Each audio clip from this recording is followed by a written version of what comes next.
On the spot news media, we got the latest news. We don't care about the views, we just representing right. Put local news internationally every night. On the spot, wave that Jamaican flag from left to right. Let's get it right, y'all know the type. We ain't dealing with the hype, we make it take flight.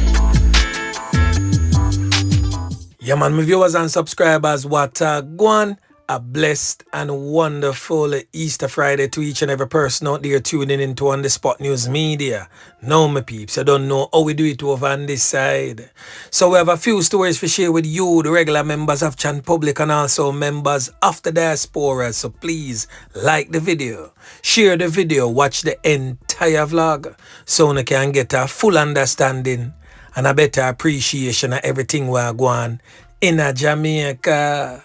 So watch this now, my peeps. The first thing that we are going to talk about in the evening, yeah, we are going to wish one of our loyal viewers and subscribers a happy belated birthday. Her birthday was yesterday, but boy, I tell you, it's like On The Spot News Media. Forget about the birthday totally. Right now, I tell you, say, she beat me bad.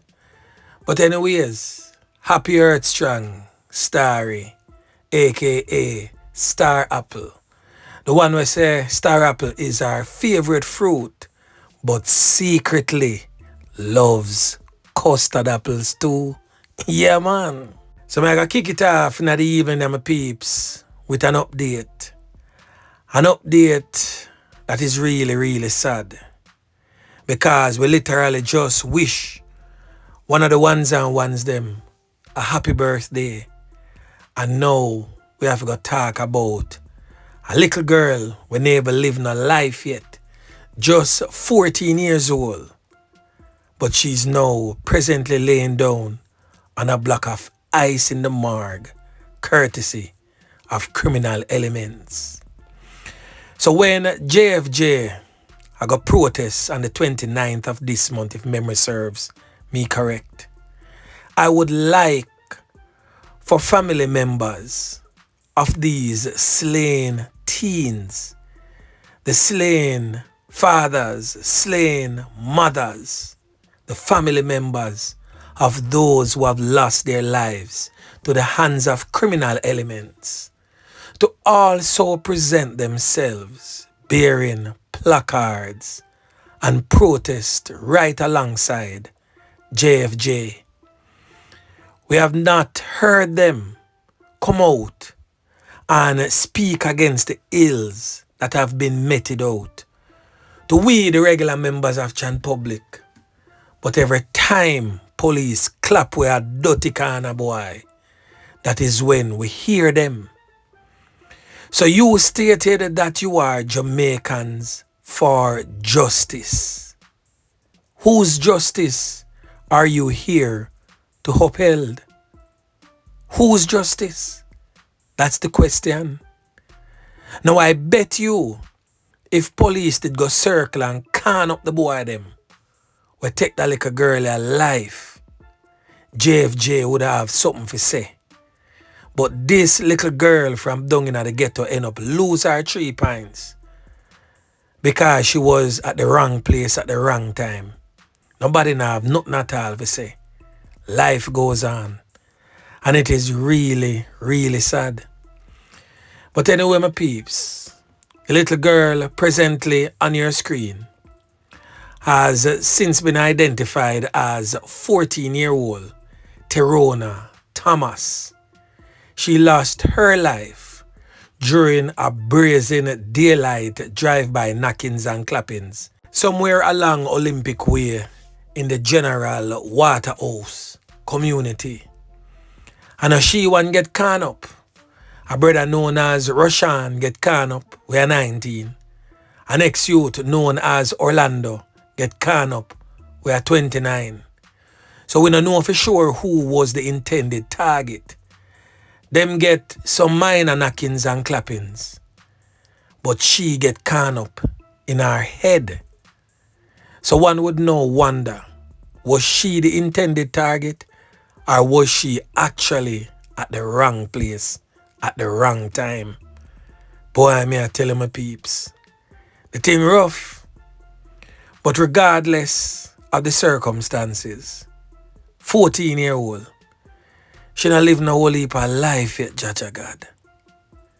I'm pretty sure that today, being it Good Friday, it not good none at all for our family members, because they have lost a loved one at a tender age of 14 years old, a student of Prembekal High School.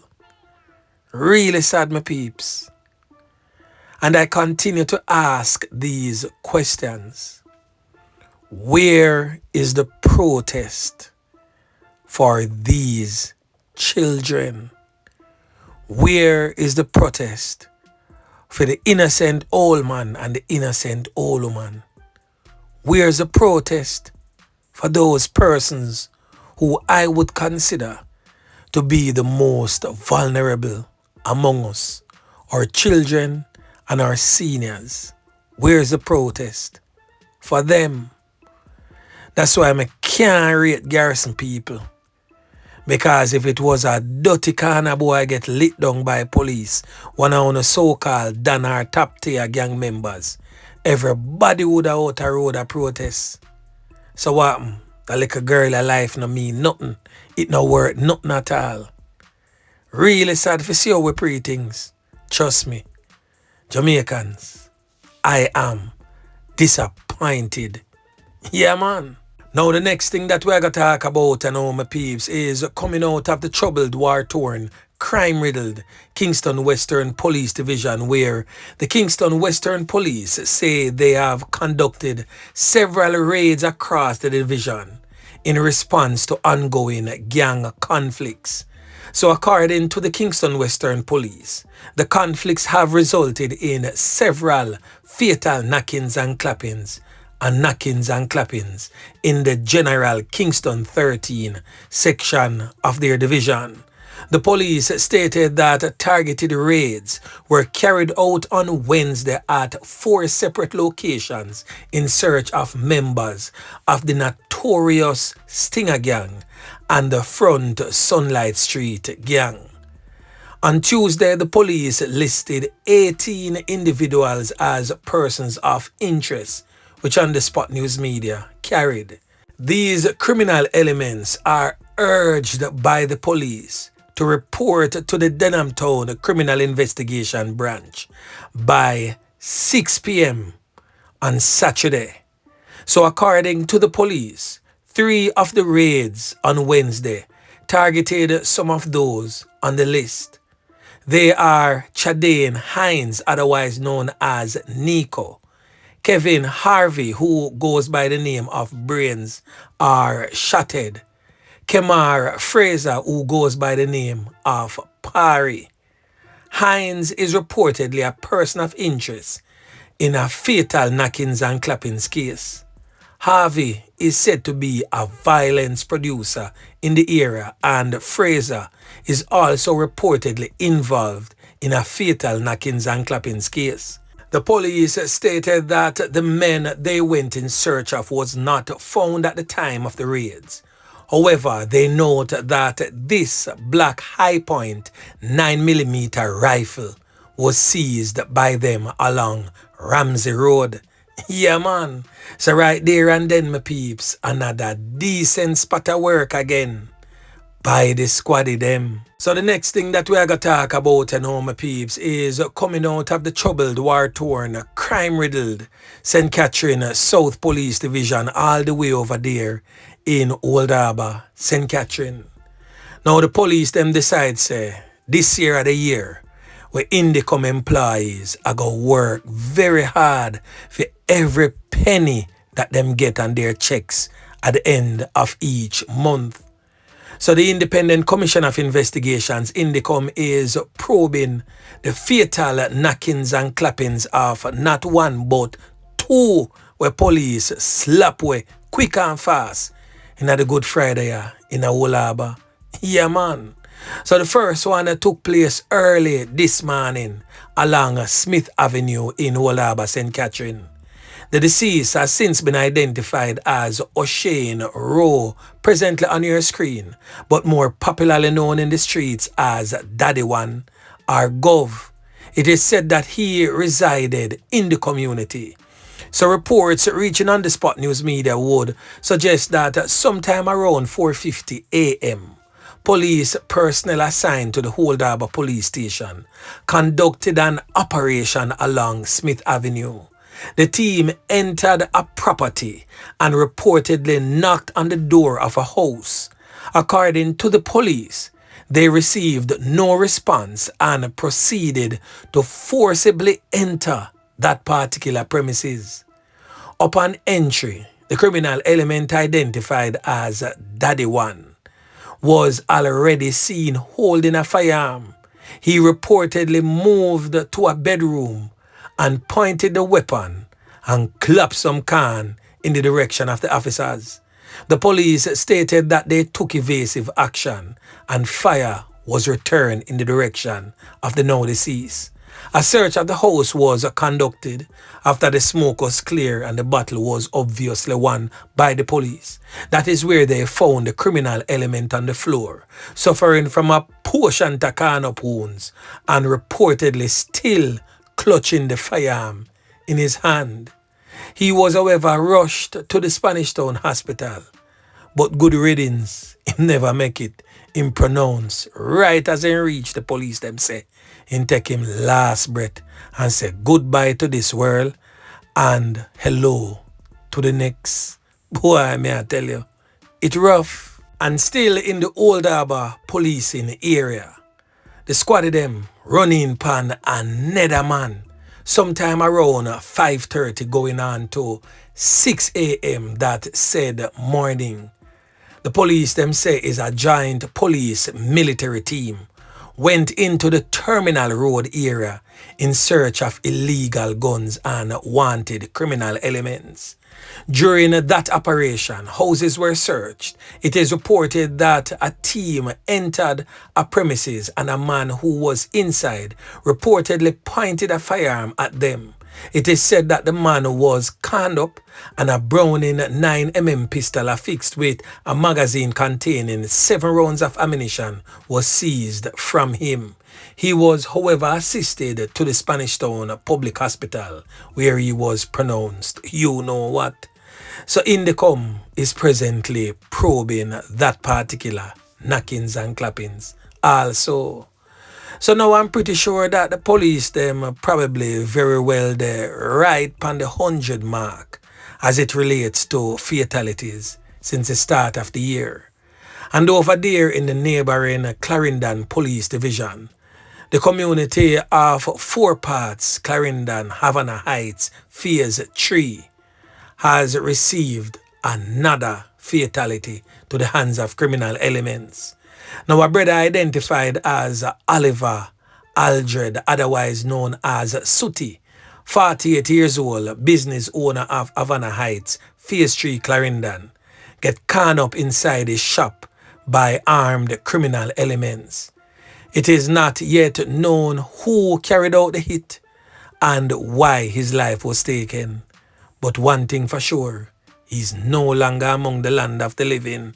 Boy, may I tell you, the thing really rough, and his fatal knockings and clappings took place yesterday. And still in the troubled, war-torn, crime-riddled Clarendon Police Division, lawmen assigned to the Clarendon Police on Thursday seized this firearm and several rounds of ammunition in an open lot in a section known as Copz in Maypen, Clarendon. So reports from the Maypen police are that sometime around 1:45 p.m., the police acting on information searched the area. And during that search, this Smith & Wesson .38 revolver along with 5.38 cartridges were found. No one was arrested in connection with that particular Fine. And right over there in the neighboring St. Anne Police Division, lawmen assigned to the St. Anne Police seized this firearm presently on your screen during a search operation in the community of Steertown in the parish on Wednesday, April 16th. So reports reaching on the Spot News Media is that sometime around at 9:45 p.m., police acting on information searched the premises, and during that search, this Ruger 9mm pistol with a magazine containing 4 live 9mm cartridges was found. One criminal element was held in connection with that particular seizure. So right there and then, my peeps, another decent spot of work again by the squaddy them. Yeah, man. Now the last thing that we are going to talk about, my peeps, the police, them again give the western arm of Indicom some work to do. This time over there in Westmoreland, a section known as Little London in Delviland. Yeah, man. So the criminal element that was on the receiving end of them fatal bullet there has since been identified as Ackeem Taita, but them call him Baba in our streets. Now the criminal element is from the Little London era in Westmoreland. It is said that he was taken out in a hail of bullets by the police during an armed confrontation. It is said that the police quickly whisked him to the hospital, but he was pronounced you know what upon arrival. Now the police stated that a .32 revolver containing 6.32 cartridges was seized, and also one high point 9mm pistol with a magazine affixed with 4 live 9mm rounds, and also a plastic bag containing 6 additional .32 cartridges were seized from the deceased criminal element. So good riddance to them, as the Rasta would have say, Radam, your food get yam. Yeah, man. So anyway, my peeps, remember to like, share, subscribe to the channel. Stay tuned to On The Spot News Media as I continue to bring you fresh news and updates in subsequent newscast. On The Spot News Media. Yeah, man.